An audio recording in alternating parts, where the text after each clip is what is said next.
През 1944 година бомбардировка унищожи единственото доказателство за най-големия хищник, който някога е стъпвал на земята.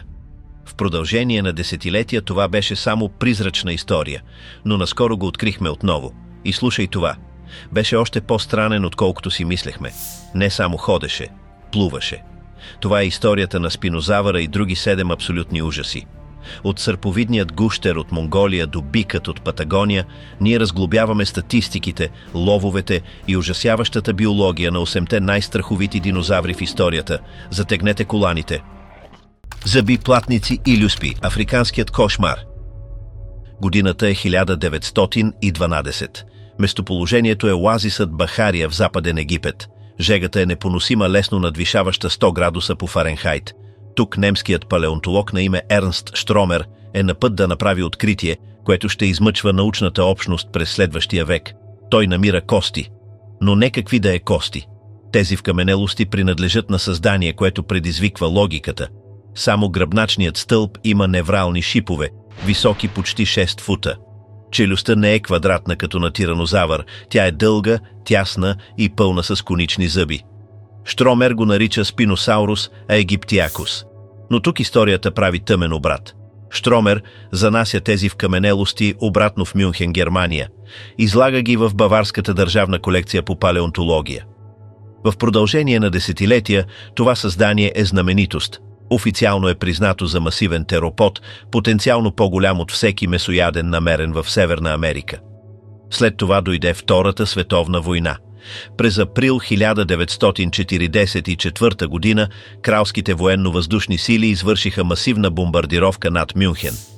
Штромер умолявал директора на музея да премести вкаменелостите в безопасна солена мина, но директорът отказа. Музеят беше ударен директно. Холотипът, оригиналният и определящ екземпляр на спинозавъра, беше изгорен, преврати се в прах. В продължение на повече от 50 години спинозавърът беше призрак. Съществуваше само в старите рисунки на Штромер и в размазани черно-бели фотографии. Беше изгубеният гигант. Всички са обсебени от Тирекс, но мистерията на спинозавъра подлудяваше палеонтолозите. Беше ли двуног, вървеше ли на 4 крака? Без костите никой не знаеше.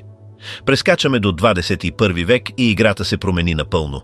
През 2018 ловец на вкаменелости в находищата Кем-Кем в Мароко намери кутия с кости. В крайна сметка тези фрагменти стигнаха до Низар Ибрахим, палеонтолог, който разпозна отличителната червеникава минерална текстура. Той осъзна, че не са просто случайни фрагменти, те бяха части от призрака. Ибрахим и екипът му се върнаха на мястото през 2013 и откриха най-пълния скелет на спинозавър от 1915. И слушай това. Данните от тези кости разбиха всички теории, които имахме. Животното беше масивно. Говорим за създание, което се простираше от 50 до 60 фута дължина. Това е почти 20 фута по-дълго от средния T-Rex. По отношение на теглото, оценките го поставят между 7 и 20 тона.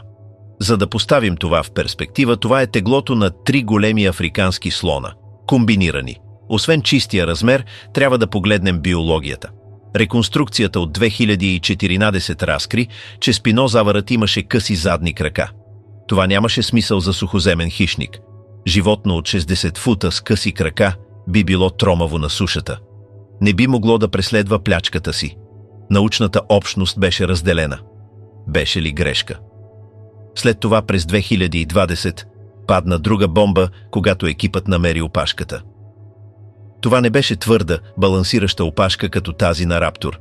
Тя беше висока, плоска и гъвкава. Приличаше точно на гребло. Изведнъж всичко си дойде на мястото. Спинозавърът не ходеше из гората, той плуваше. Това беше първият известен полуводен динозавър.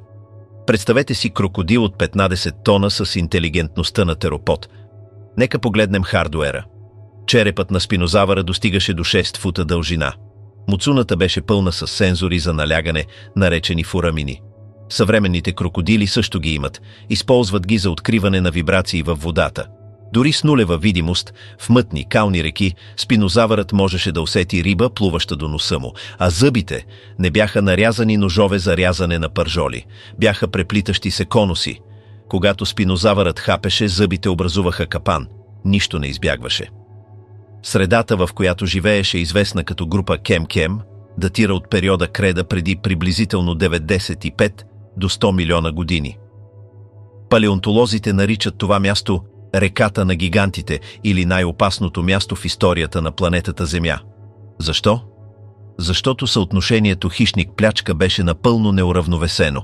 Обикновенно екосистемата има много растителноядни и няколко хищника. В Кем-Кем беше обратното. Имаше спинозавър, кархародонтозавър, масивни крокодили като саркозохус и птерозаври с размах на криле 20 фута. Спинозавърът господстваше водата. Костите му бяха плътни, състояние наречено остеосклероза. Това действаше като пояс за водолазно олово, позволявайки на масивното животно да потъва и се потапя без усилие. Без съмнение, основното му оръжие бяха тези ръце. Повечето гигантски тероподи имат малки и безполезни ръце. Не този. Спинозавърът имаше масивни предни крайници, оборудвани с извити нокти, които можеха да разкъсват месото като мокра хартия. Представете си този сценарий преди 97 милиона години. Вие сте онхопристис от 20 фута, преисторическа риба трион с брадавичести шипове на лицето. Плувате в дълбокия канал. Не виждате нищо, но водата около вас се движи.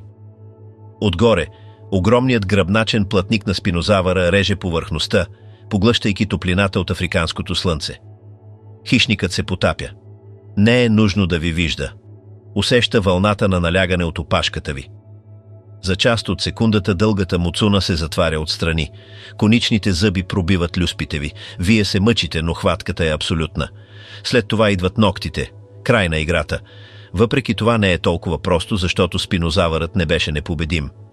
Реката на гигантите беше податлива на тежки суши. С намаляването на нивото на водата, спинозавърът беше принуден на сушата. Тук той беше уязвим. Късите му крака го правеха бавен. Ако се срещнеше с кархародонтозавър, специализиран сухоземен ловец, спинозавърът беше в беда. Вкаменелостите показват доказателства за тези сблъсъци. Намерихме неврални шипове на спинозавър с белези от ухапвания, които съвпадат с зъбите на други гигантски тероподи. Изглежда, че когато реките пресъхваха, кралете на водата често бяха ловувани от кралете на сушата. Изчезването на този звяр не беше причинено от метеорит, поне не първоначално. Беше промяната на климата. Преди около 93 милиона години нивото на морето се повиши и спадна драстично, унищожавайки мангровите гори и речните системи на Северна Африка. Спинозавърът беше специалист. Имаше нужда от дълбоки води и големи риби. Когато местообитанието изчезна, чудовището изчезна с него. Така че, ето е развръзката. Спинозавърът заема първо място в нашия списък не само заради размера си, а защото завладя една област, която никой друг динозавър не се осмели да докосне. Доказа, че динозаврите не бяха само сухоземни животни, те бяха амфибийни чудовища, които можеха да те влачат в дълбините. А ако спинозавърът е кралят на водата, следващият ни запис е господарят на странното. Пътуваме до Монголия, до формацията Немект. Епохата е приблизително преди 70 милиона години, късна креда. През 1948 година съвместна съветско-монголска експедиция откри огромни сърповидни нокти в пустинята Гоби. Те бяха масивни, над 3 фута дълги. В началото учените бяха объркани. Мислеха, че са открили ребрата на гигантска костенурка. Буквално го нарекли Теризиносаурус келониформис, което означава сърповиден гущер с форма на костенурка. По същество те нямаха представа какво виждат. Едва след десетилетия осъзнахме, че това не бяха ребра, бяха пръсти. Нека това се усвои. Ноктите на ръцете на теризинозавъра бяха по-дълги от човешка ръка. Те са най-дългите нокти в историята на животинското царство. В продължение на години хората приемаха, че това животно е хищник.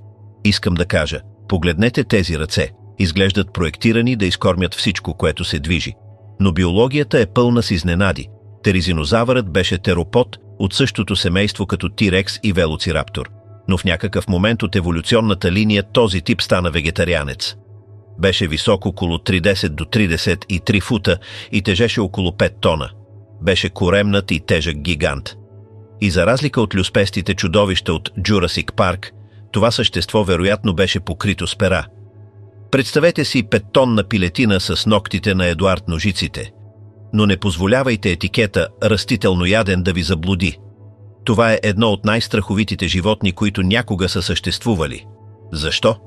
Поради начина, по който използваше тези нокти. Повечето растителноядни разчитат на броня или стада за защита. Теризинозавърът разчиташе на чистата заплаха и суровата сила. Тези сърпове от 3 фута бяха направени от кост, обвита в кератин. Не бяха много извити като нокът на котка, бяха по-прави и плоски. Въпреки че се използваха главно за издърпване на високи клони от дърветата, те също бяха опустошителни защитни оръжия. Немезисът на теризинозавъра беше тарбозавър, азиатски братовчет на T-Rex. Трябва да погледнем биомеханиката тук. Теризинозавърът не беше бърз. Не можеше да избяга от тарбозавър. Затова трябваше да устои. Когато хищник атакуваше, теризинозавърът се изправяше на задните си крака, достигайки ужасяваща височина. След това удряше. Един удар с тези нокти не само щеше да надраска, щеше да пробие жизнено важни органи. Ако хищник се приближеше твърде близо, тези нокти лесно можеха да пробият дроб, да прережат артерия или да ослепят нападател. Беше биологична мъртва зона пред това животно. Скорошни проучвания върху костния стрес на ногтите на теризинозавъра предполагат, че те бяха крехки при усукване, но невероятно здрави при опън. Това подкрепя идеята, че не са се използвали за копаене или хващане на бореща се плячка, а за разрохкване на растителност и разрохкване на лицата на враговете. Чистата абсурдност на това животно е това, което го поставя в този списък. Показва, че на природата не й пука да изглежда готино и пука за оцеляването. Но най-лудата част е, че все още нямаме 100% пълен скелет. Черепът остава частично мистерия, въпреки че предполагаме, че е имал човка и малки листовидни зъби. Изчезна по време на събитието за изчезване КПГ, преди 66 милиона години. Но в продължение на милиони години той вървеше през горите на Азия, нежен гигант, носещ 6 меча в ръцете си. Сега трябва да разгледаме една лъжа на Холивуд. Всеки знае дилофозавъра от филмите. Това е онова сладко малко динозавърче, което разтваря яка, плюе отрова и изяжда компютърния програмист. Да, за това. Забравете всичко, което видяхте. Истинският дилофосаурус ведерили не беше нищо подобно. На първо място, не беше малък. Беше дълъг приблизително 20 до 23 фута и тежеше около 1000 паунда. Беше върховният хищник на ранната Юра, преди около 193 милиона години. Нямаше яка на врата, не плюеше отрова, не му беше нужно. Открит през 1942 година в Северна Аризона, този динозавър се определя от двата костни и тънки гребена на върха на главата му. Все още не сме 100% сигурни за какво служеха. Бяха твърде крехки, за да се използват като оръжия. Най-вероятно бяха за показ, ярки цветни билборди за привличане на партньори или заплашване на съперници. Но страшната част на дилофозавъра са челюстите му. В миналото палеонтолозите мислеха, че дилофозавърът има слаба хапка поради прорез в горната му челюст, точно между премаксила и максила. Мислеха, че е лешояд. Но задълбочено проучване през 2020 преразгледа в каменелостите и откри нещо смущаващо. Челюстите всъщност бяха задвижвани от масивни мускули. Този прорез не беше слабо място, беше механизъм за помощ при хващане на плячка. Дилофозавърът не ловуваше като T-Rex, смачквайки кости.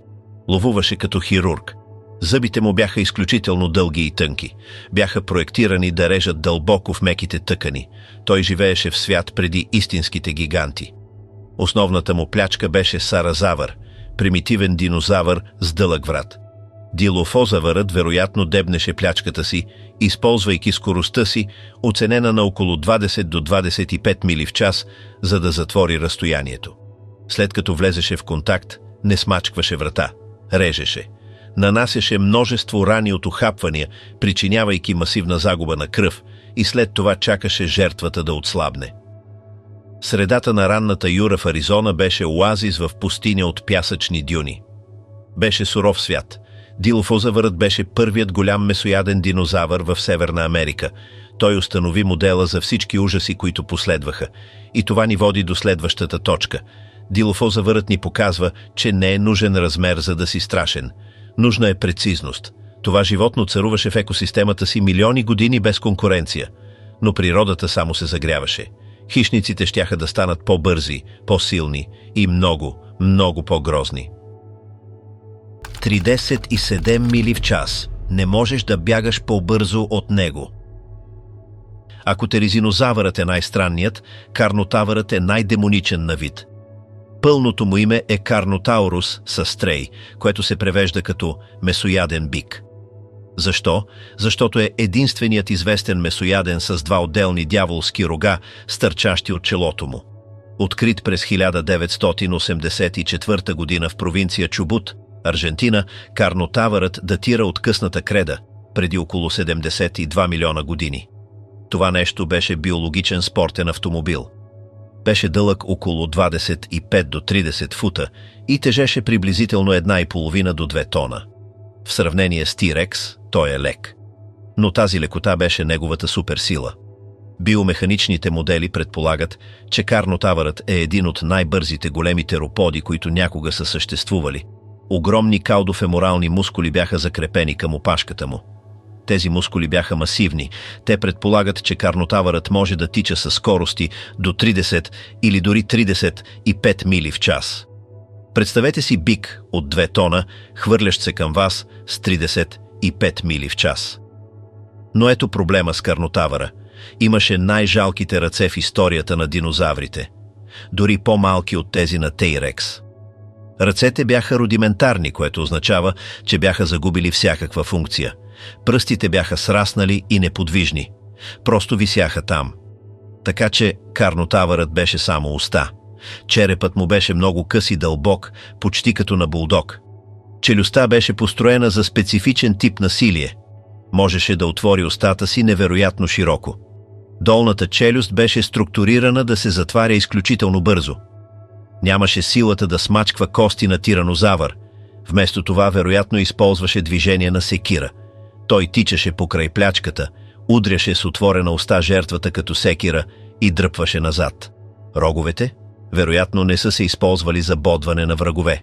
Бяха плоски отгоре. Теориите предполагат, че са се използвали за блъскане с други карнотаври по време на размножителния сезон или може би за защита на очите, докато бутат през гъста храстика. Но това, което прави карнотавъра наистина страховит, е кожата. Всъщност имаме отпечатъци на кожа за този динозавър. Знаем точно как изглеждаше. Нямаше пера. Беше покрит с мозайка от малки люспи с редици по-големи и издадени остеодерми, минаващи по тялото му. Изглеждаше брониран. Живееше в откритите равнини на Южна Америка, ловувайки по-малки сауроподи и орнитоподи. Беше преследващ хищник. Не се криеше в храсти. Тичаше след нещата. Карнотавърът представлява върха на еволюцията на скоростта при големи хищници. Той жертва функцията на ръцете и силата на ухапване за чиста скорост. В преисторическите олимпийски игри това беше спринтьорът, с когото не искахте да се състезавате. Но докато карнотавърът господстваше скоростта в Южна Америка, нещо много по-голямо еволюираше в Северна Африка. Нещо, което ще предизвика T-Rex за титлата крал. Карнотавърът беше бърз, но следващото чудовище в нашия списък размени скоростта за зъби с размера на месарски ножове. Току-що говорихме за спинозавъра, управляващ реките на Северна Африка. Но ето проблема. Земята не беше празна. Докато спинозавърът патрулираше водата, горите и равнините на региона Кем-Кем бяха доминирани от друг титанит. Това е Кархародонтосаурус сахарикус. Името буквално се превежда като акулозъб гущер. И това не е преувеличение. Първо нека погледнем времевата линия. Връщаме се в средната креда, приблизително преди 100 до 93 милиона години. Това беше свят на парников ефект. Нивата на морето бяха високи. Северна Африка беше буйна тропическа система от делти и мангрови гори. Кархародонтозавърът беше върховият хищник на сухата земя. По отношение на чистия размер, това животно беше абсолютна единица. Говорим за дължина от 40 до 45 фута и приблизително тегло между 6 и 15 тона. За да поставим това в перспектива, това е вероятно по-голямо от известния Тираносаурус рекс. Но най-страшната част не беше размерът му, беше хардуерът в устата му. T-Rex имаше бананови зъби, дебели, кръгли и построени за смачкване на кости. Кархародонтозавърът пое различен път. Зъбите му бяха плоски, извити и назабени от двата края, точно като на голяма бяла акула. Някои от тези зъби бяха дълги до 8 инча. Това не бяха инструменти за смачкване, бяха инструменти за рязане. Когато Кархародонтозавър атакуваше, не хапеше и задържаше. Използваше стратегия, наречена удари и бягай. Той тичаше към сауропод като масивния паралититан, отхапваше масивно и режещо, което прерязваше артерии и мускули и след това отстъпваше. Плячката не умираше моментално, изкъртваше се.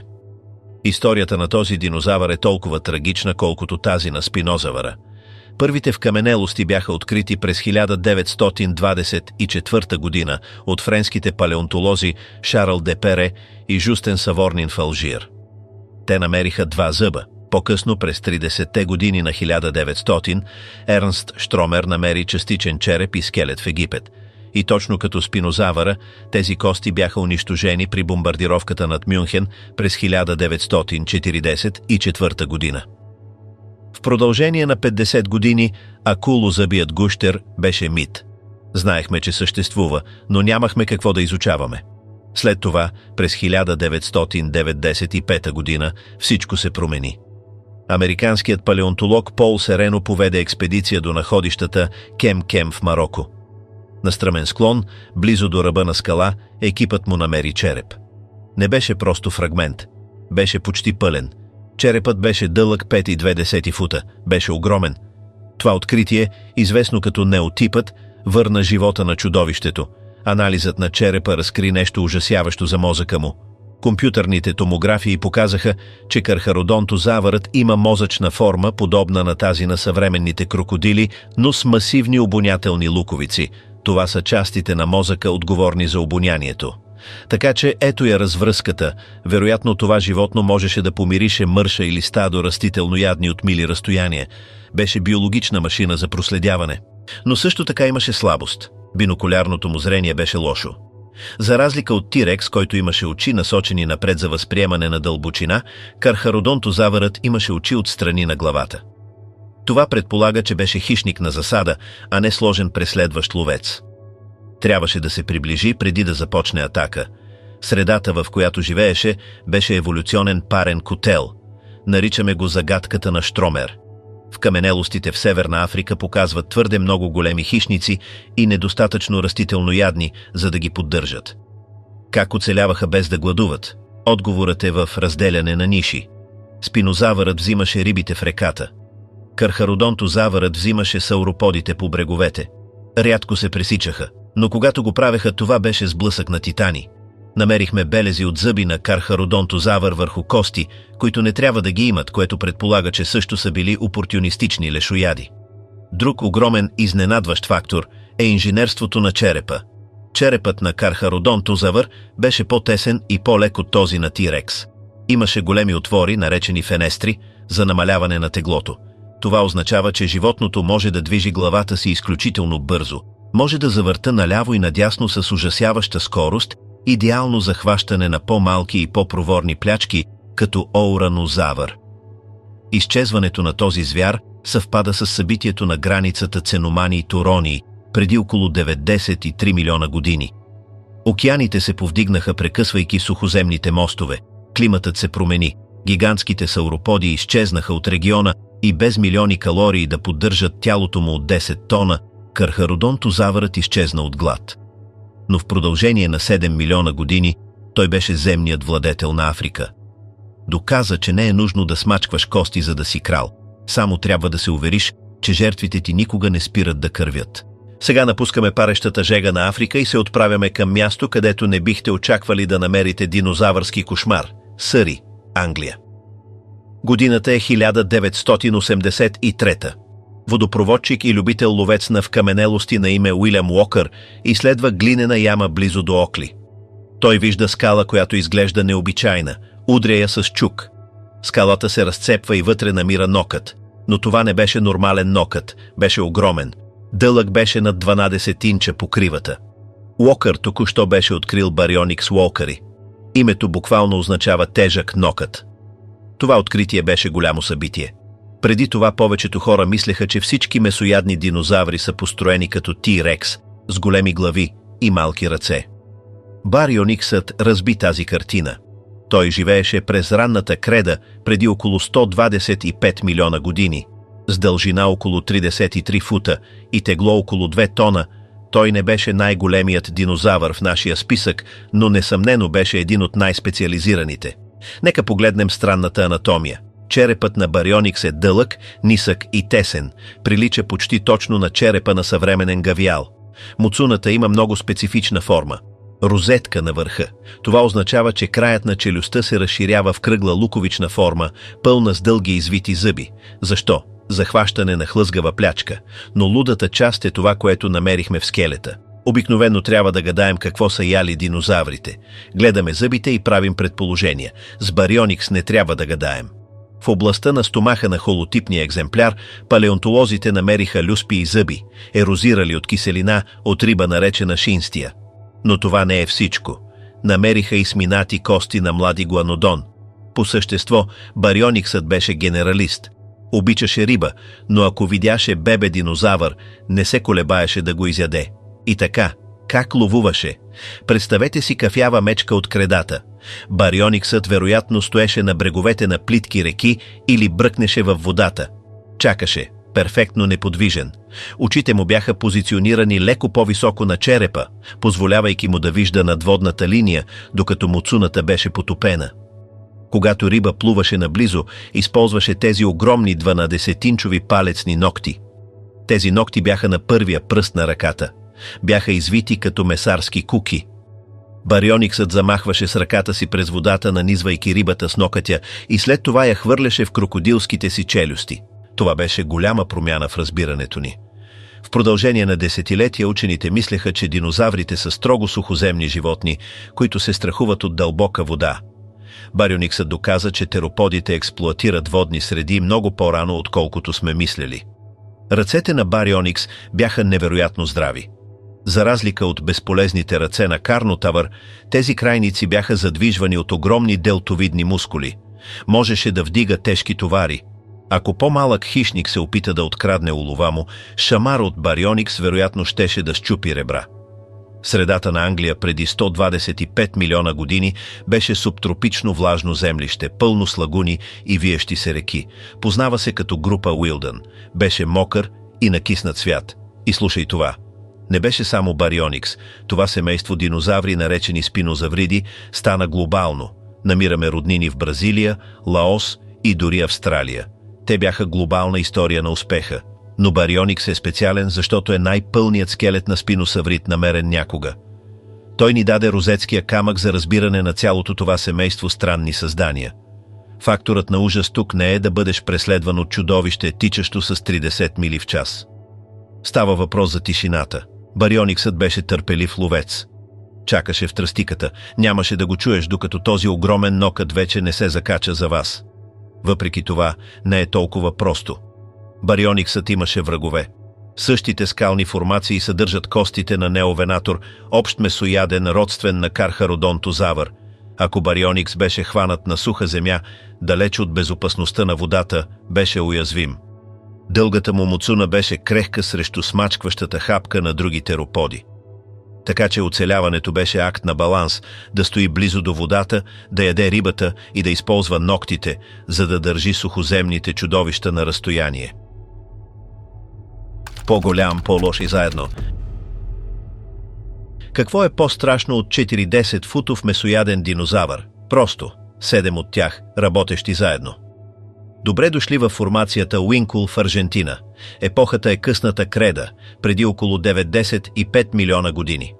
През 1997 година хаотичният кариер Розе произведе откритие, което обърка всички.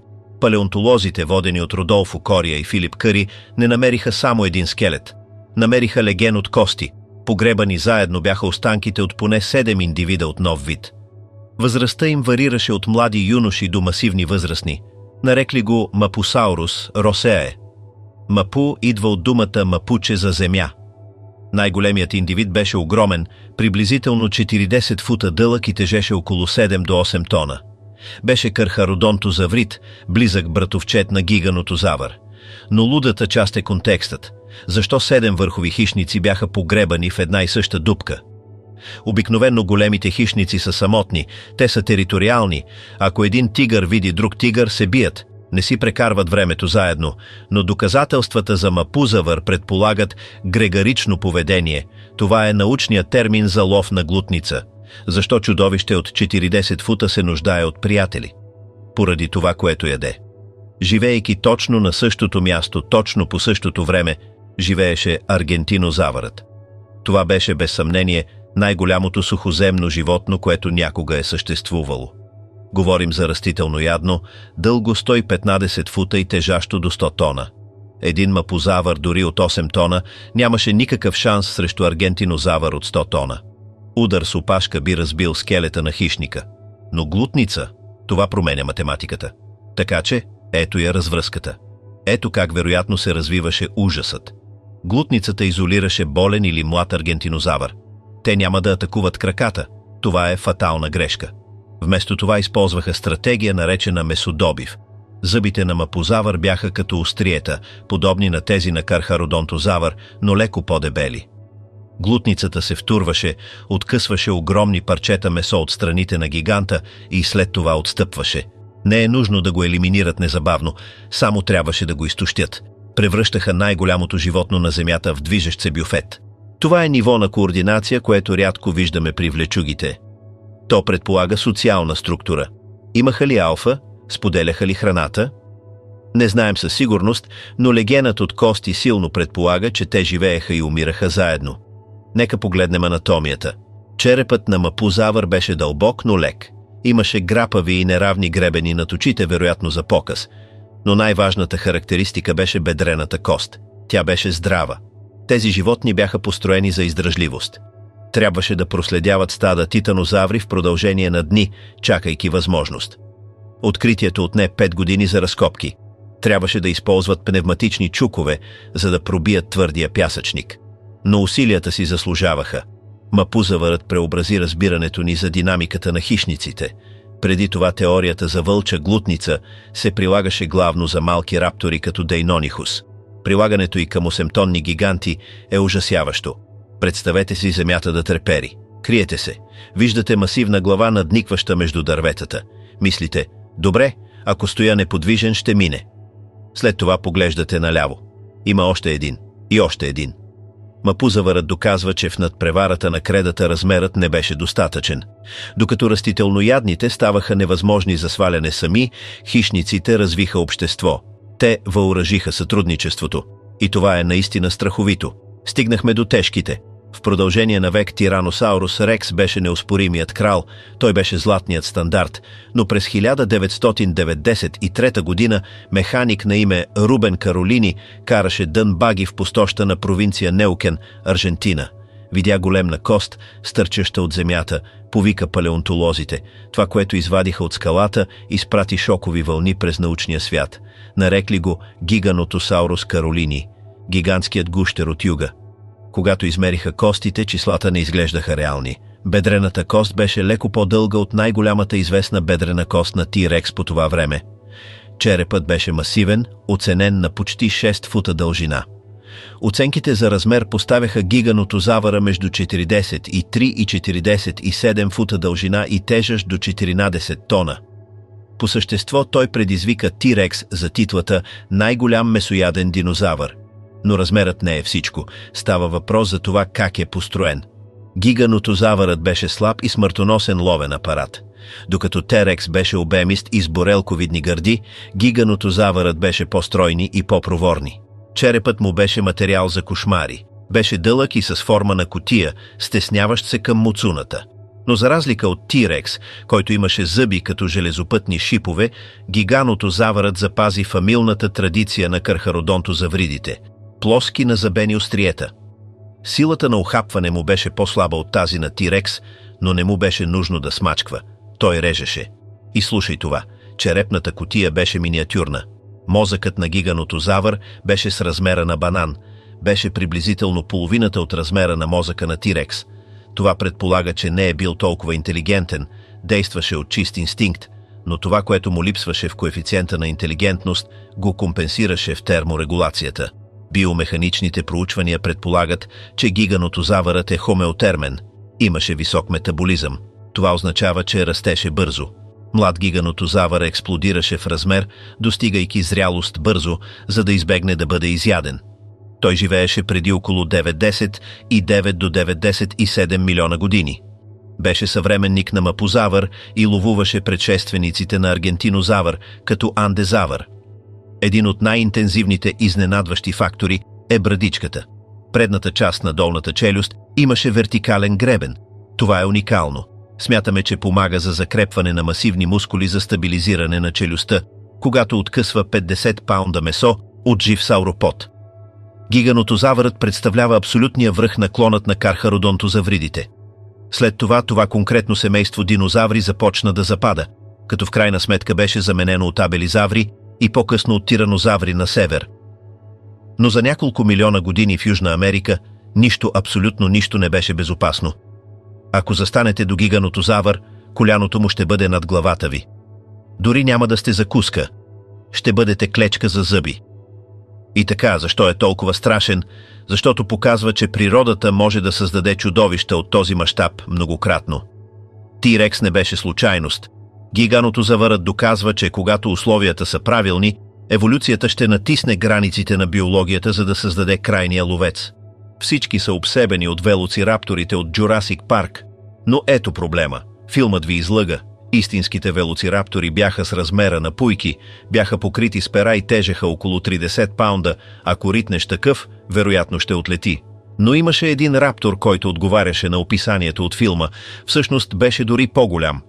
Добре дошли в членът Yellow Cat на формацията Cedar Mountain в Юта. Епохата е ранната креда, преди около 125 милиона години. Това е домът на Ютах раптор, Остромайси. Открит през 1975 година, това животно е абсолютният шампион в тежка категория на семейство Dromaeosauridae. Нека поговорим за статистика. Юта рапторът беше дълъг приблизително 18 до 23 фута. Тежеше между 1000 и 102 200 паунда. Това е размерът на голяма полярна мечка, но за разлика от мечката, това нещо беше построено за проворство. Определящата характеристика, без съмнение, беше смъртоносният нокът на втория пръст на всеки крак. При обикновен велоцираптор този нокът е дълъг около 2 инча. При Юта раптор беше масивен, говорим за сърповиден нокът, дълъг 9 до 15 инча. Това не беше просто нож, беше месарска кука. Биомеханичните проучвания предполагат, че Юта рапторът не режеше с този нокът. Пробиваше. И мобилизираше плячката си, използвайки огромното си телесно тегло, забиваше ноката дълбоко в гръдната кухина или гърлото и след това риташе. Беше точен и разрушаващ органи механизъм. Но историята на ужаса се влошава. През 2001 година студентът Мат Стрейби откри масивен блок пясъчник в Юта. Беше капан за хищници. В този 9-тоннен скален блок палеонтолозите намериха останките от глутница Юта раптори. Имаше един възрастен 4 младежи и едно бебе. Всички бяха погребани заедно в пясъчни каши. Но слушай това, не бяха сами. Погребан с тях беше растителноядно наречено игуанаколос. Това предполага ужасяващ разказ. Глутницата ловуваше заедно. Преследваха растителноядното в пясъчните каши. Растителноядното заседна. Рапторите скочиха върху него, за да се нахранят, но също заседнаха. Калта ги погълна всички. Този блок Стрейби е едно от най-важните фосилни открития в историята, защото предоставя твърди доказателства, че тези гигантски раптори са били социални, ловуваха на семейства. Представете си глутница от гущери с размера на голяма полярна мечка, координирани, интелигентни и въоръжени с 15-инчови сърпове. Юта рапторът беше много мускулест. Костите на краката му бяха невероятно дебели, специално големият пищял. Това предполага, че не е бил бегач на дълги разстояния като вълк, а хищник на засада. Криеше се в гасталака, чакаше бронирано растителноядно като гастония да мине и след това започваше атака с висока скорост. Говорейки за гастония, това растителноядно беше ходящ танк, покрит с бодли. Фактът, че гастония е развила толкова екстремна броня, доказва колко опасен е бил Юта рапторът. Беше еволюционна надпревара. По-добра броня изискваше по-голям нокът. Юта рапторът изчезна преди около 112 милиона години, вероятно поради климатични промени, които промениха местообитанието му. Но в продължение на 10 милиона години той беше неоспоримият крал на американския запад. Той кара рапторите от филма да изглеждат като домашни любимци. Южният булдог. Сега пътуваме до остров Мадагаскар, късната креда преди около 70 милиона години. Островите са странни места за еволюция, животните имат тенденция да стават странни и върховият хищник тук беше най-странният от всички. Запознайте се с Маюнгасаурус кренатисимус. На пръв поглед изглежда като стандартен абелизавър. Дълъг беше около 20 до 23 фута и имаше малки рудиментарни ръце, но маджунгазавърът имаше тъмна тайна. В продължение на години палеонтолозите намираха кости на маджунгазавър с странни белези от ухапвания. Белезите бяха назъбени и съвпадаха с зъбите на голям теропод. Те прегледаха фосилния регистър на Мадагаскар. Търсеха отговорния хищник, но ето проблема. Нямаше друг голям хищник. Маджунгазавърът беше единственият. Заключението беше неизбежно. Белезите от ухапвания са направени от други маджунгазаври. Този динозавър беше канибал. През 2007 година проучване, публикувано в Nature, потвърди това. Не ставаше въпрос само за лешоядство на мъртви тела. Разстоянието между белезите от зъбите предполага активно хищничество. По време на суша или недостиг на храна, тези хищници се обръщаха един срещу друг. Представете си бруталността. Екосистема толкова сурова, че главният хищник ловува собствения си вид, за да оцелее. Анатомично, маджунгазавърът беше танк. Имаше уникална модификация на черепа, удебелена и сраснала носна кост и куполовиден рог на върха на главата. Някои учени теоретизират, че това се е използвало за ритуали на блъскане с глави, подобно на съвременните овце с големи рога. Тялото му беше коренасто и мощно, с изключително къси крака. Не беше бърз, не му беше нужно да бъде. Плячката му, сауроподи с дълъг врат като рапетозавър, бяха бавни. Челюстите на маджунгазавър също бяха уникални. Имаха специализиран механизъм за хапене на врата. Мускулите на врата бяха масивни, позволявайки му да хваща бореща се жертва за продължителни периоди. Беше хищник от тип хапи и задръж, за разлика от тактиките режи и бягай на кархародонтозавър.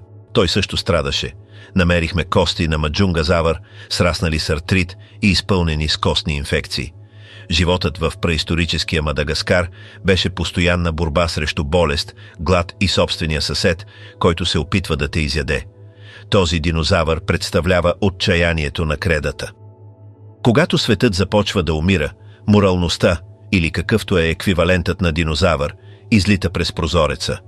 Оцеляването е единственото правило. Нека поговорим за страха. Кое е по-страшно? Чудовище, което можете да видите, или чудовище, което ви наблюдава, когато не можете да видите? Влизат троодонтидите, конкретно родът, известен преди като троодон. Ние сме във формацията Принц Крийк на Аляска, преди 69 милиона години. Това не е тропически рай, това е Арктика. През зимата слънцето не изгрява с месеци, това е свят на вечен здрач и сняг. Повечето динозаври не можеха да оцелеят тук, но троодон процъфтяваше. Защо? Поради очите му. Орбитите на троодон бяха огромни спрямо размера на черепа му, бяха насочени напред, давайки му по-добро бинокулярно зрение от това на съвременен сокол. Но по-важното е, че бяха адаптирани за слаба светлина. Това беше нощен ловец. Докато растителноядните се събираха заедно в тъмнината и ледения студ, троодон беше активен. Но най-страшната част е мозъкът. Използваме метрика, наречена коефициент на енцефализация. Тя измерва размера на мозъка спрямо размера на тялото. Троодон имаше един от най-високите ке от всички динозаври. Беше интелигентен, вероятно колкото съвременна опосум или птица. Това означава, че може да решава проблеми, може да комуникира, може да поставя капани. На Аляска троодон растеше по-голям от братовчедите си от юга. Това е феномен, наречен правило на Бергман. Троодонът от Аляска беше висок около 6 до 8 фута. Зъбите му бяха уникални. Не само бяха назъбени. Имаха големи зацепени дентинни кухини, подобни на тези на акула, но широко раздалечени. Това предполага диета, включваща месо, кости и вероятно твърда растителност. Беше опортюнистичен всеяден. Представете си да сте малко растителноядно в арктичната зима. Студено ви е. Не виждате нищо, изведнъж чувате пращене. Не виждате хищника, докато блестящите му очи не са точно пред вас. И не е сам. Гнездата на троодон, намерени в Монтана, предполагат, че те са се грижили за малките си, снасят яйца по двойки и вероятно ги мътят като птици. Тази родителска инвестиция означава, че популацията е била обединена. Ако се забърквате с млад троодон, срещате се с родителите. Тропът на интелигентния динозавър често се преувеличава в научната фантастика, но троодон е най-близкото нещо до велоцираптор, който може да отваря врати. Беше биологична машина, построена за тъмнината. Трябва да нарушим правилата за секунда. Заглавието казва «Динозаври», но не можеш да говориш за преисторически ужас, без да споменаваш нещото, което яде динозаврите. Връщаме се в кампанската епоха в Тексас, Монтана и Северна Каролина. Водните пътища бяха управлявани от Дейносучус риогранденсис. Дейнозухус означава ужасен крокодил и ужасен е подценяване. Това не беше просто голям крокодил, беше левиатан. Растеше до 35 фута дължина и тежеше приблизително 5 до 8 тона. За да визуализираме това, той беше по-дълъг от училищен автобус и достатъчно тежък, за да смачка пикап. Дълго време мислехме, че яде само риба, но след това палеонтолозите започнаха да намират нещо смущаващо. Във формацията Агуха в Тексас те намериха прешлени от опашката на патиноусти динозаври и дори средно големи тиранозаври с белези от ухапвания. Но не какви да е белези от ухапвания. Това бяха кръгли перфорации в коста. Съвпадаха с зъбите на Дейнозухус. И слушай това. Коста показваше признаци на заздравяване. Това означава, че динозавърът е бил нападнат, ухапан от 35-футов крокодил и по някакъв начин е избягал. Оцелял, за да разкаже. Силата на ухапване на Дейнозухус се оценява на около 23 000 до 100 000 нютона. Това е по-силно от T-Rex. Имаше зъби с размера на банани, но те бяха здрави и проектирани за хранене чрез усукване, смъртоносния завой. И така, ето сценария. Жаден апалачиозавър отива на брега на реката да пие. Мисли, че е на върха на хранителната верига. Водата експлодира. Дейнозухус изхвърля 8-тонното си тяло от калта. Хваща тиранозавъра за врата. Силата на ухапване разкъсва трахеята. След това крокодилът се усуква. Динозавърът е влачен в дълбините. Това влечуго доказва, че динозаврите не винаги са били върховите хищници. Във водата те са били плячка. Скорошни проучвания върху филогенията на Дейнозухус предполагат, че е имал 2 големи дупки на върха на муцуната си, несвързани с дишането. Функцията им е неизвестна, но добавя към чудовищния вид. Живееше от двете страни на Западното вътрешно море. Беше двукорабно чудовище. Така че, когато си представяте преисторическите Съединени щати, не си представяйте само T-Rex, вървящ през гората. Представете си T-Rex да се страхува да се приближи до водата. Ако Дейнозухус управляваше реките, Тилозавър управляваше океана. И да, Канзас някога е бил океан. Между 160 и 6 милиона години назад масивно водно тяло, наречено Западно вътрешно море, покриваше средата на Северна Америка, свързваше Арктическия океан с Мексиканския залив, беше плитко, топло и абсолютно наводнено с чудовища. Кралят на това море беше Тилосаурус проригер. Това е мозазавър, гигантско морско влечуго, тясно свързано с съвременните варани и змии. Достигаше дължини от 45 до 50 фута. Но за разлика от плезиозавъра, който имаше дълъг врат и малка глава, тилозавърът беше построен за насилие. Имаше масивен тежък череп и аеродинамично тяло. Оръжието му по избор беше таран. Муцуната на тилозавър се простираше много отвъд зъбите му. Беше костен таран. Доказателствата предполагат, че се блъскаше в плячката с висока скорост, за да я замае или да счупи вътрешни органи преди да я ухапе. А ухапването? Тилозавърът имаше 2 реда зъби в горната си челюст. Вторият ред, наречен птеригоидни зъби, беше на непцето на устата. Тези зъби бяха зацепени назад. След като тилозавър хванеше нещо, нямаше връщане назад. Плячката можеше само да се движи към гърлото. Знаем точно какво яде, защото намираме стомашно съдържание. Вътре във фосил на тилозавър, намерен в Южна Дакота, намерихме акула, по-малък мозазавър, гмуркаща се птица и плезиозавър. По същество ядеше всичко, но най-ужасяващото откритие дойде през 2018. Палеонтолозите анализираха ребрата на тилозавър и намериха признаци на болест на гмуркача. Това означава, че тези животни се гмуркаха дълбоко, оставаха под вода за дълги периоди и се изкачваха твърде бързо. Те стигаха биологичните си граници до крайност, за да ловуват. Западното вътрешно море беше опасно и поради друга причина нямаше къде да се скриеш. Беше открита водна колона, без рифове, без пещери, само синя вода и зъби. Ако бяхте динозавър като нодозавър и бяхте влачени в морето по време на наводнение, бяхте беззащитни срещу тилозавър. Това създание представлява тотално господство на влечугите. Те не само завладяха сушата, върнаха се в морето и завладяха и него. Непобедимата скала на Хел Крик. Ако искате да оцелеете във формацията Хел Крик преди 66 милиона години, имате два варианта – да сте T-Rex или да сте това, което T-Rex се страхува да ухапе. Влиза Ankylosaurus magniventris, открит през 1906 година от легендарния Барнум Браун. Това животно е определението за чиста леталност. Дълъг беше приблизително 26 до 30 фута и тежеше до 8 тона. Беше широк и нисък биологичен танк. Но нека поговорим за бронята. Анкилозавърът не само имаше дебела кожа, беше покрит с остеодерми. Това са кости, които растат в кожата. Те са същите структури, които виждате при съвременните крокодили, но с стероиди. Тези плочки варираха от малки нитове до масивни бодли. Бяха подредени в сложна мозайка, покриваща врата, гърба, бедрата и опашката. Дори клепачите бяха бронирани. Ако анкилозавър затвореше очи, костна щурица се спускаше надолу. Нямаше меки точки. Но защитата не печели войни. Нужно ви е оръжие. Опашната бухалка на анкилозавър е едно от най-опасните биологични оръжия, еволюирали някога. Краят на опашката беше сраснат в твърда маса от кост. Тежеше над 100 паунда.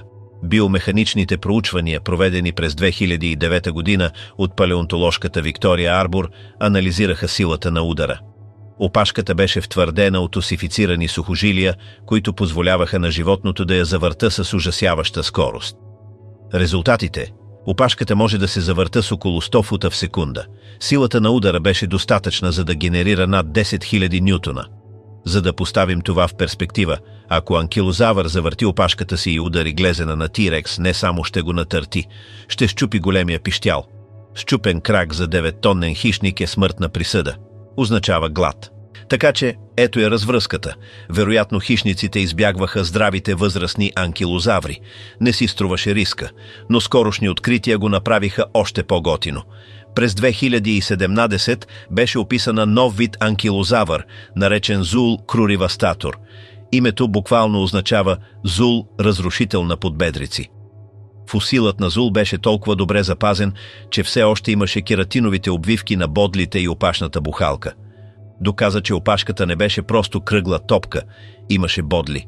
Беше бойна тояга. И слушай това, фосилът на Зул показа доказателства за щети по страничните му бодли, но щетите бяха заздравени. Местоположението предполага, че е бил ударен от опашната бухалка на друг Зул. Това означава, че не само са се били с хищници, те са се били помежду си. Тези ходящи танкове удряха страните един на друг с бухалки по време на размножителния сезон. Анкилозавърът имаше масивно черво. Беше ферментационен резервоар. Ядеше ниски папрати и твърда растителност. Обработваше големи количества фибри, за да захранва масивното си тяло. Но въпреки, че беше растителноядно, той се вписва в списъка страховито, поради чистата си неунищожимост. Той представлява върха на защитната еволюция. Природата построи стена, даде и бухалка и я пусна в Монтана. В същите гори, където анкилозавър чупеше глезени, друг природен феномен чупеше черепи. Пакицефалосаурус уйомингенсис. Името означава гущер с дебела глава. И не се шегуваха. Куполът на върха на черепа на този динозавър беше направен от твърда кост. Дебел беше до 10 инча. В продължение на десетилетия теорията беше проста. Те бяха овцете с големи рога на кредата. Мъжките се подреждаха, хвърляха се един срещу друг и си удряха главите, за да спечелят женски. Но физиката е сложна. Някои учени твърдяха, че директен фронтален сблъсък би счупил вратовете им. Прешлените на врата не изглеждаха достатъчно здрави, за да поемат удара от 2000-паундови животни, сблъскващи се с пълна скорост. Те предложиха странични удари, удряйки се един друг в страната.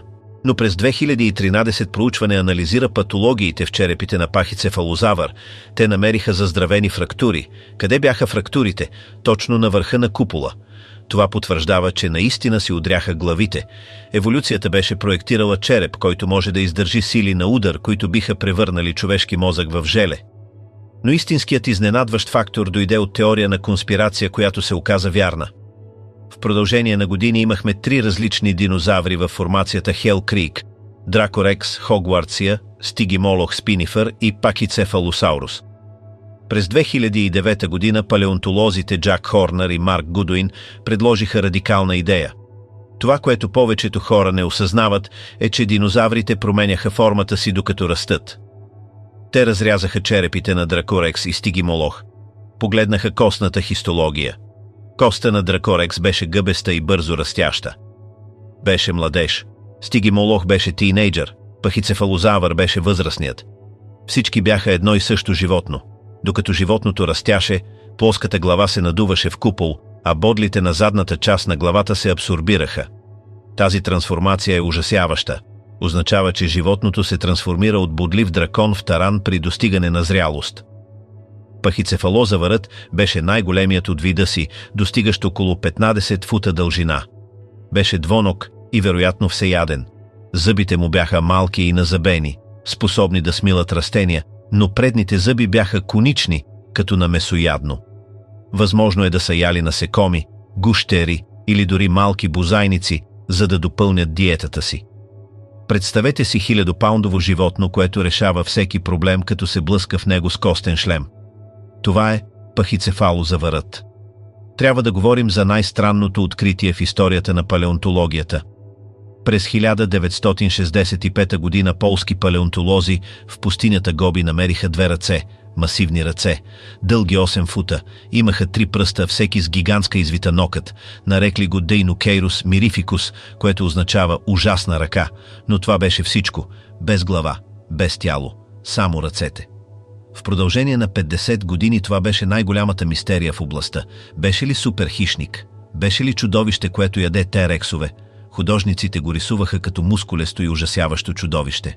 След това се намеси черния пазар. В началото на 2000 години бракониери изкопаха 2 нови скелета на Дейнохейрус в Монголия. Откраднаха черепите и краката и ги продадоха на частни колекционери. Телата бяха оставени да изгният. В крайна сметка откраднатите части се появиха в Европа. През 2014 те бяха репатрирани в Монголия и събрани с телата. Най-накрая видяхме завършеното чудовище. И никой не очакваше това, което видя. Не беше суперхищник. Беше гигантско гърбато пате.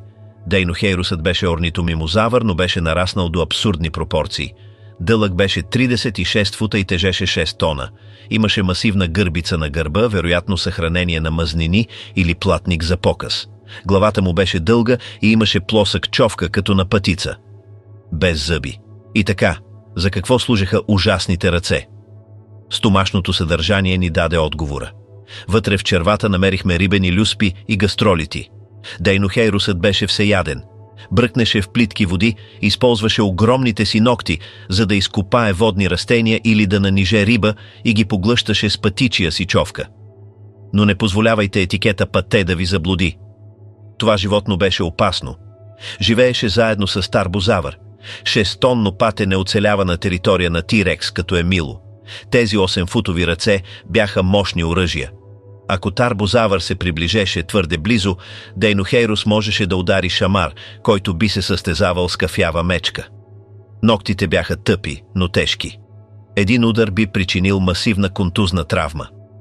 Дейнохейрус е в този списък, защото представлява чистата непредсказуемост на еволюцията. Той взе плана на тялото на бърз бегач, го забави, го направи масивен и му даде ръцете на чудовище. Това е напомняне, че природата не е само жестока, тя е креативна.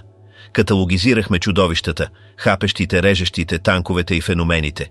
Но преди 66 милиона 40 хиляди години, в един пролетен ден дойде крайният върхов хищник. Не беше динозавър, беше скала. Астероид от въглероден хондрит, широк приблизително 6 до 9 мили. Това е размерът на планината Еверест или остров Манхатън. Пътуваше с 40 000 мили в час. Удари земята на полуостров Юкатан в съвременно Мексико. Това събитие е определението за страховито. Това е най-лошият ден в историята на многоклетъчния живот. Нека го разглобим, секунда по секунда. В точната секунда на удара астероидът удари океана, но поради скоростта си той не просто пръсна. Проби дупка през водата и земната кора, потъвайки 20 мили дълбочина за част от секундата. Освободената енергия беше еквивалентна на 100 милиона мегатона тротил. Това е милиарди пъти по-силно от бомбата, хвърлена над Хирошима. Астероидът моментално се изпари, основната скала се изпари. Ударна вълна от плазма, по-гореща от повърхността на Слънцето, се разшири навън. Всичко в радиус от 600 мили беше моментално изгорено. Динозаврите в Мексико дори не знаеха, че умират. Превърнаха се в пепел преди светлината от експлозията да достигне до мозъците им. Само 10 минути по-късно Земята започна да действа като течност.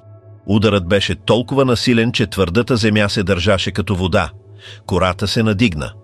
Планинска верига, по-висока от Хималаите, се издигна в центъра на кратера и след това се срути за минути. Този колапс предизвика мега-цунами.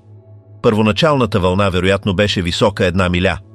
Пресече Мексиканския залив, унищожавайки бреговете на съвременните Тексас и Флорида. Натисна водата навътре в продължение на стотици мили, задушавайки цели екосистеми моментално. В рамките на първия час започна да пада смъртоносен дъжд от стъкло. Тук ужасът става конкретен. Когато астероидът удари, той изхвърли милиарди тони разтопена скала в космоса. Тези отломки избягаха от атмосферата, охладиха се във вакуума на космоса и се превърнаха в малки стъклени маниста, наречени тектити или сфери. След това гравитацията пое контрол. Стекланите маниста паднаха обратно на Земята. При повторното навлизане в атмосферата, триенето ги нагря. Представете си небето пълно с трилиони падащи звезди. Атмосферата се прегря. Температурата на въздуха на земното ниво се повиши до стотици градуса по Фаренхайт по целия свят. По същество беше фурна. Тънката като хартия кожа на птерозаврите се запали. Перата на рапторите се запалиха. Повечето динозаври, които бяха на открито, умряха в тази фаза. Бяха изпечени живи от топлината, излъчваща се от небето. В продължение на десетилетия този сценарий час 0 беше само теория, базирана на компютърни модели. Но през 2019 всичко се промени. Палеонтолог на име Робърт Де Палма публикува статия за място, наречено Танис, във формацията Хел Крик в Северна Дакота. Това място е светият граал на науката за изчезването. Ето какво откриха. Бъркотия от сладководни риби, смесени с морски амонити, дървесни трупи и кости на трицератопс. Но детайлът е в хрилете. В хрилете на вкаменелите риби те намериха микротектити, малките стъклени маниста от астероида. Това означава, че тези риби са били живи, когато започна дъждът от стъкло. Но ето проблема. Как морски създания и сладководни риби се смесиха в купчина кал в Северна Дакота? Ударът предизвика масивно земетресение с магнитуд 10 или 11. Това предизвика сейш във вътрешните реки. Огромна водна стена се надигна по реката, погребвайки всичко по пътя си за секунди. В Танис намерихме костенурка, набудена на дървен кол. Намерихме крак на тескелозавър, който изглеждаше откъснат от насилието на вълната. По същество имаме моментална снимка на точния ден, в който динозаврите умряха. Тя потвърждава насилието. Доказва, че катастрофата е била глобална, моментална и неизбежна. Защо крокодилите оцеляха? Топлината елиминира много, цунамито елиминира още. Но истинското чудовище, това, което елиминира 75% от целия живот, беше тишината, която последва. Астероидът удари находище от гипс. Този изпарен сяра се комбинира с сажди от световните горски пожари. Облак от аерозоли на сярна киселина обви планетата, блокира Слънцето. В продължение на месеци, вероятно години, Земята потъна в тъмнина. Фотосинтезата спря напълно. Хранителната верига се срина от основата. Растенията умряха. Растителноядните умряха от глад. Масивните им тела изискваха стотици паунди храна на ден. Нямаше какво да ядат. Месоядните се нахраниха с труповете за известно време. Но в крайна сметка месото свърши. Умряха от глад. Температурата падна драстично. Тропическият свят на кредата се превърна в замръзнала пустош. Това е причината динозаврите да умрат, но крокодилите да оцелеят. Дейнозухус и по-малките крокодили бяха водни. Можеха да оцелеят с детрит във водата. Имаха бавен метаболизъм. Можеха да прекарат месеци без храна. Малките бозайници оцеляха, защото бяха копачи. Можеха да се скрият от топлината и студа, ядяха насекоми и корени. Но не птичестите динозаври бяха твърде големи, твърде специализирани. Те бяха господарите на свят, който вече не съществуваше. Изчезването не беше битка, беше изгонване. Повечето хора гледат на гълъб и виждат чума. Палеонтолог гледа на гълъб и вижда свит летящ динозавър. Таксономично птиците са динозаври. Те са единственият клон тероподи, оцелял след събитието за изчезване КПГ. Но в продължение на милиони години след астероида, те не просто чуроликаха в дърветата. Те се опитаха да си възвърнат трона. Добре дошли в царуването на фурорацидите, по-добре познати като птиците на ужаса. Те бяха директните духовни наследници на Тираносаурус рекс и Юта раптор. Еволюираха в Южна Америка, която беше изолиран островен континент през по-голямата част от кайнозойската ера. Без големи месоядни бозайници да ги спрат, птиците станаха големи, ужасяващо големи. Най-ужасяващият пример е Титанис валери. Тази птица беше висока над 8 фута и тежеше около 330 паунда. Не летеше, крилете й бяха миниатюрни, вероятно използвани за показ или баланс. Но краката й бяха масивни. Можеше да тича с скорости оценени на 40 мили в час. А оръжието – човката. Черепът на птица на ужаса беше огромен, зацепен и изключително твърд. За разлика от съвременните грабливи птици, които използват ногтите си за лов, Титан използваше главата си като брадва. Биомеханичните симулации предполагат, че ловуваше, като тичаше покрай малки коне или примитивни бозайници и забиваше човката си надолу в гръбначния мозък. Беше прецизен удар, проектиран да пререже връзката между мозъка и тялото моментално. Мускулите на врата бяха невероятно дебели, позволявайки й да се отдръпне с огромна сила, откъсвайки месо от коста. Но ето изненадващия фактор. Преди около 3 милиона години Северна и Южна Америка се свързаха чрез Панамския провлак. Това беше голямата американска биотична размяна. Котките, мечките и вълците се преместиха на юг. Птиците на ужаса се преместиха на север. Титанис валери е единственият известен вид птица на ужаса, нахлул в Съединените щати. Намерени са в каменелости в Тексас и Флорида. Представете си сцената. Ранните предшественици на вълка и саблезъбия тигър се изправят лице в лице с 8-футова гръблива птица. Беше сблъсък на ери. Клонът на динозаврите срещу клона на бозайниците. В крайна сметка бозайниците спечелиха. Птиците на ужаса изчезнаха преди около 1,8 милиона години, вероятно надминати от съвременни хищници или неспособни да се адаптират към климатични промени. Но в продължение на 60 милиона години динозаврите запазиха короната. Те доказаха, че плана на тялото на двукрак ловец с остра човка е един от най-ефективните дизайни на природата. Динозаврите поставиха висока летва за ужаса, но когато те си отидоха, бозайниците застанаха на мястото им и създадоха нещо, което се състезава с всяко влечуго по отношение на чиста грозота и бруталност. Запознайте се с ентелодонтите, свинете от ада, конкретно родът Дейодон. Името идва от гръцки, означаващо враждебен зъб. Дейодон живееше в Северна Америка преди около 20 милиона години. Не беше истинска свиня, но приличаше на глиган от най-дълбокия кръг на ада. Беше висок 6 фута до рамото. Имаше череп дълъг 3 фута. Главата беше покрита с костни брадавици и гребени. Те вероятно са се използвали за защита по време на битки за доминиране, където два дейодона си удряха глави и си хапваха лицата. Намерихме фосилни черепи с перфорационни белези, които съвпадат с зъбите на собствения им вид. Но зъбите са страшната част. Дейодон имаше пълен набор от резци, гигантски кучешки зъби и молари, смачкващи кости. Беше всеяден в най-насилствения смисъл. Ядеше корени, ядеше месо и вероятно крадеше храна от други хищници. Беше побойникът на кайнозоя. Ако глутница примитивни кучета повали Камила, Дейодон се втурваше. Тежащ 4000 паунда, нищо не можеше да го спре. Той чупеше костите на мършата, за да достигне до костния мозък. Той представлява факта, че чудовищата не са специфични за мезозоя. Дайте на еволюцията достатъчно време и тя винаги ще създаде гигантски смачкващ кости лешоят. Дейодон зае същата екологична ниша като Тирекс, само с кожа вместо люспи. Лъжата на Джурасик Парк. Защо математиката мрази динозаврите? Сега, нека се заемем с слона, или по-скоро мамута в стаята. Прекарахме хиляди думи, говорейки колко страшни са били тези животни, но ние, хората, имаме това самоубийско любопитство. Искаме да ги видим, искаме да ги докоснем.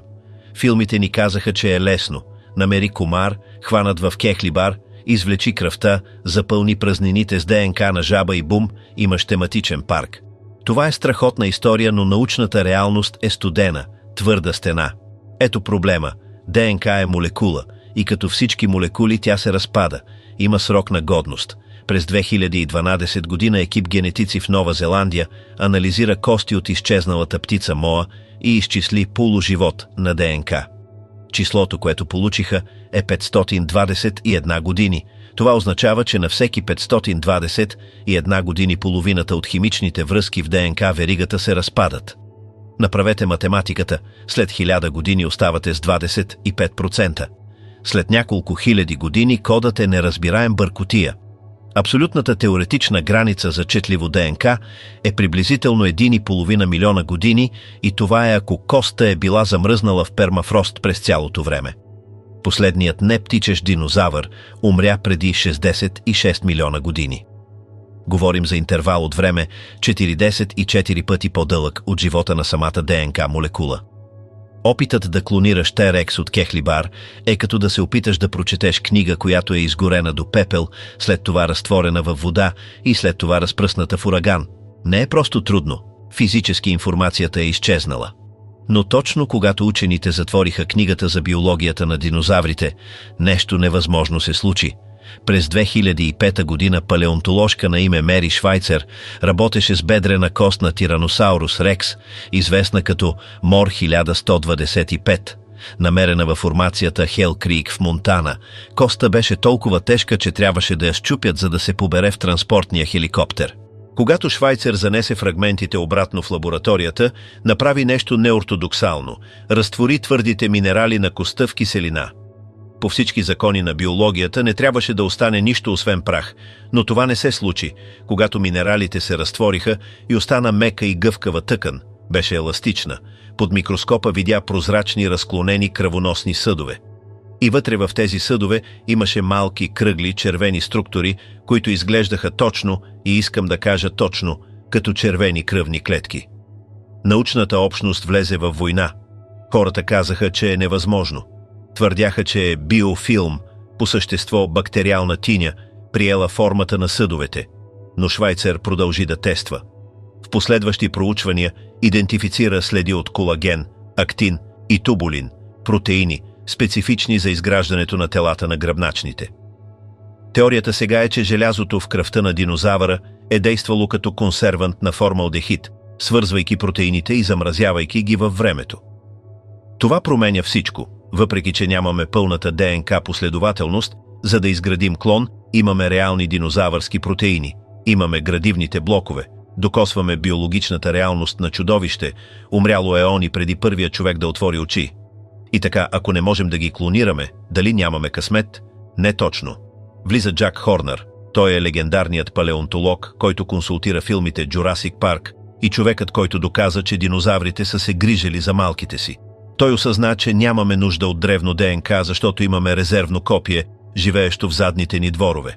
По същество, птиците не само са свързани с динозаврите, те са динозаври, тероподи, за да бъдем точни.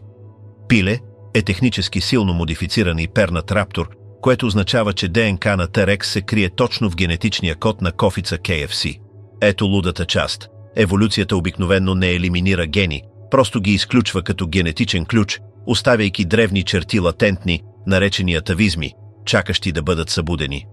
Знаем със сигурност, че пилетата все още имат кода за зъби, защото мутирало пиле на име Талпит, 2 всъщност отглежда зъби, подобни на влечуги, в яйцето преди да ги реабсорбира. Отива по-далеч, защото те също носят плана за дълги опашки. Съвременните птици имат сраснала опашна кост, наречена пигостил. Но генът за дългата костна опашка на дромеозавър все още е там, просто заглушен. И ако погледнете крилата им, птиците имат 3 сраснали пръста, но планът за хващащия нокът на Дейнонихус все още е заключен в това срастване. Проектът на Хорнер, наречен пилезавър, се опитва ръчно да превключи тези ключове обратно в позиция включено по време на развитието на ембриона. И това не е научна фантастика, вече се случва. През 2015 година екип, воден от Бартан Жан-Пхулар в Йейл, успя да блокира протеините, които формират човката. Резултатът? Ембрионите на пилета развиха муцуна. Не човка, а муцуна на динозавър с заоблено непце, подобно на Археоптерикс или Велоцираптор. Друго проучване през 2016 година от Жоао Ботела успя да спре втвърдяването на малката пищялна кост в крака. Съвременните птици имат къса и натрошена кост на крака. Динозаврите имаха дълга тръбеста кост, достигаща до глезена. Чрез модифициране на ген те отгледаха пилета с динозавърски крака. Целта не е да се създаде T-Rex. Целта е биоинженеринг на пиле-динозавър. Животно с размера на пуйка, с дълга костна опашка за баланс, ръце с ногти вместо крила, муцуна с зъби и люспи. Ако успеят, а Хорнер вярва, че е кога, а не ако, ще имаме жив и дишащ динозавър. Няма да е клон, ще е рестарт. Това ни води до крайния въпрос. Този, който принадлежи на сценарий на филм на ужасите, само защото можем, трябва ли? Прекарахме целият този документален филм, описвайки как преисторическите Съединени щати са били кланица. Тези животни не бяха като лъвове или мечки. Те бяха биологични машини, настроени за хипернасилие. Ютарапторът не само хапеше, изкормваше. Дейнозохус не само атакуваше, извършваше смъртоносния завой, за да откъсне крайници от ставите им. Ако пилезавър избяга, това не е екологична шега. Това е инвазивен вид с хардуера на чудовище от кредата. Представете си глутница животни с размера на пуйка, с инстинктите за лов на глутница на раптор и скоростта на размножаване на пиле. Те ще десяткуват местната дива природа. Котки, кучета и малки деца ще бъдат в менюто. Имаме тенденция да романтизираме природата. Гледаме скелети на динозаври в музеи и мислим, че са величествени. Забравяме, че ако сте застанали в формацията Морисън преди 150 милиона години, нямаше да почувствате благоговение. Щяхте да почувствате най-примитивния ужас в живота си. Да върнем тези генетични кодове в свят от стъклени градове, 8 милиарда хора и крехки екосистеми може да е най-арогантната грешка, която нашият вид някога е направил. Каняме кошмара обратно в къщата. Това се отнася до интелигентното чудовище. Фосилът от блок Стрейби доказва, че са умрели заедно, което силно предполага, че са ловували заедно. Един ютараптор е страшен. Координарен екип от тях е смъртна присъда. Единствената им слабост беше ограничение на размера. Колкото и смъртоносни да са били, няколкотонен теропод можеше просто да ги смачка с маса. Защо този южноамерикански гигант е в списъка?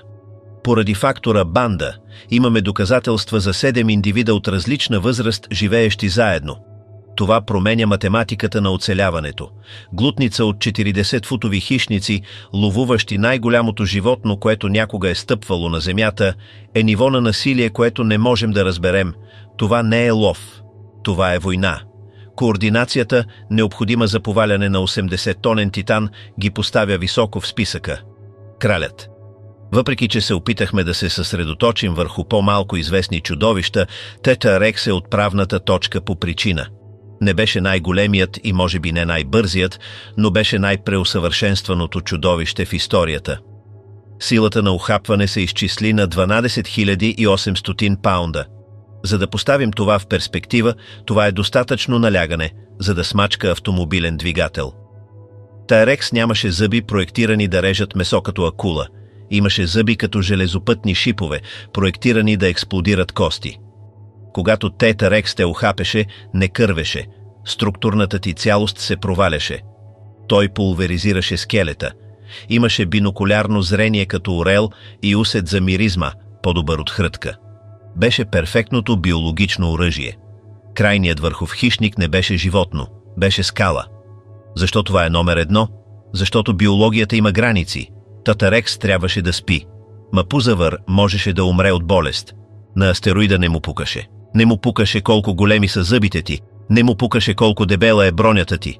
Когато тази 6-милна скала удари полуостров Юкатан, освободи енергията на 100 милиона ядрени бомби.